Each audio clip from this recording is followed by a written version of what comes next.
मध्य प्रदेशातील धार येथील ऐतिहासिक भोजशाळा ही सरस्वती देवीचं मंदिर असल्याचा ऐतिहासिक निकाल मध्य प्रदेश हायकोर्टाने नुकताच दिला. भोजशाळा ही कमाल मौला मशीद असल्याचा मुस्लिम पक्षकारांचा दावा न्यायालयाने फेटाळून लावत पौराणिक आणि ऐतिहासिक पुरावे, भारतीय पुरातत्व विभागाचा सर्वेक्षण अहवाल तसेच अयोध्येतील राम मंदिर प्रकरणातील न्यायालयीन तत्वांचा आधार घेत हा निर्णय दिल्याचं स्पष्ट झालंय. जवळपास 3 दशकांपासून सुरू असलेल्या या वादात अखेर हिंदू पक्षाला मोठे यश मिळाले. हा वाद नेमका कधीपासून सुरू झाला? 1995 ते 2026 पर्यंतची ही लढत नेमकी कशी होती, जाणून घेऊया आजच्या व्हिडिओतून. नमस्कार, मी ओमकार मुळे, कॅमेरा आहेत सेजल जाधव. न्यायालयाने स्पष्ट केले की भोजशाळेचे व्यवस्थापन केंद्र सरकार आणि भारतीय पुरातत्व विभागानेच करावे. 1958च्या प्राचीन स्मारक आणि पुरातत्व स्थळ संरक्षण कायद्यानुसार संपूर्ण परिसर हा संरक्षित स्मारक क्षेत्र असल्याने त्याचे नियंत्रण पुरातत्व विभागाकडेच राहील. यासोबतच 2003 मध्ये पुरातत्व विभागाने हिंदूंना पूजा करण्यास घातलेली मर्यादा न्यायालयाने रद्द केली. दुसरीकडे मुस्लिमांना या ठिकाणी नमाज पठणाचा अधिकारही संपुष्टात आणल्याचं स्पष्ट करण्यात आले. मशिदीसाठी स्वतंत्र जागेची मागणी प्रशासनाकडे करावी असे निर्देशही मुस्लिम पक्षकारांना देण्यात आले. या निकालात हायकोर्टाने अयोध्या राम मंदिर खटल्यातली काही महत्वाच्या तत्वांचाही आधार घेतल्याचं नमूद केलंय. विशेषतः पुरातत्वीय पुरावे, ऐतिहासिक दस्तऐवज, स्थापत्य रचना आणि धार्मिक परंपरा यांना महत्त्व देण्यात आले. न्यायालयाने म्हटलं की उपलब्ध पुरावे भोजशाळा ही मूळतः हिंदू उपासनेचे केंद्र असल्याचं दर्शवतात. हिंदू पक्षाचे वकील विष्णू शंकर जैन यांनी म्हटलंय की इंदूर उच्च न्यायालयाने ऐतिहासिक निर्णय देत 7 एप्रिल 2003 रोजीच्या ASIच्या आदेशात अंशतः रद्द केलेले आहे. यासोबतच न्यायालयाने हिंदू पक्षाला पूजा अर्चनेचा अधिकार बहाल केला असून भोजशाळा परिसराला राजा भोज यांची संपत्ती म्हणून मान्यता दिलेली आहे.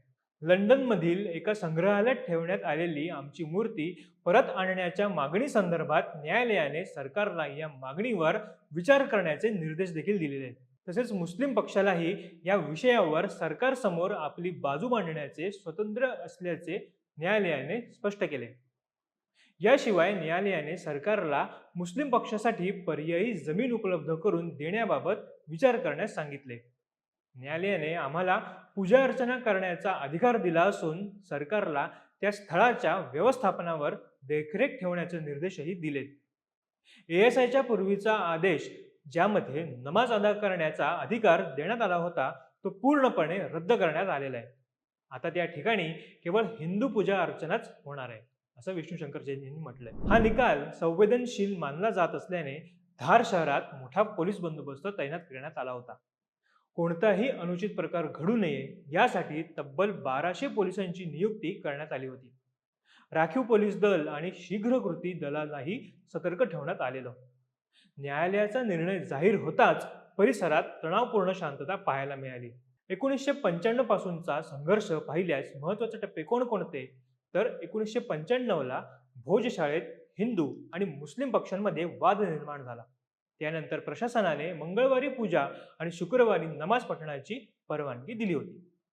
1997 पाहिल्यास तत्कालीन मुख्यमंत्री दिग्विजय सिंग यांनी सामान्य नागरिकांच्या प्रवेशावर बंदी घातली. मंगळवारची पूजाही थांबवण्यात आली.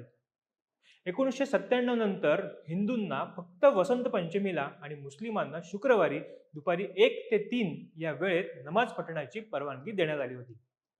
1998ला केंद्रीय पुरातत्व विभागाने पुढील आदेशापर्यंत सामान्य नागरिकांच्या प्रवेशावर बंदी घातली.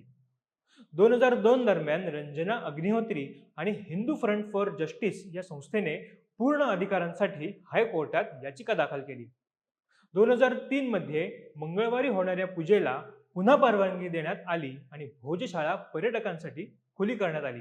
मात्र 18 फेब्रुवारी रोजी तणावानंतर हिंसाचार घडला.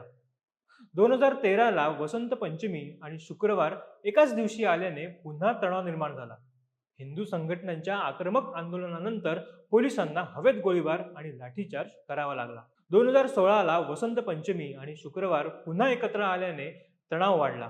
त्यानंतर परिसरात अनेकदा अघोषित संचारबंदी लागू करण्यात आली आणि अखेरीस 15 मे 2026 रोजी हिंदूंच्या या दीर्घकाळ चाललेल्या लढाईला यश आलं.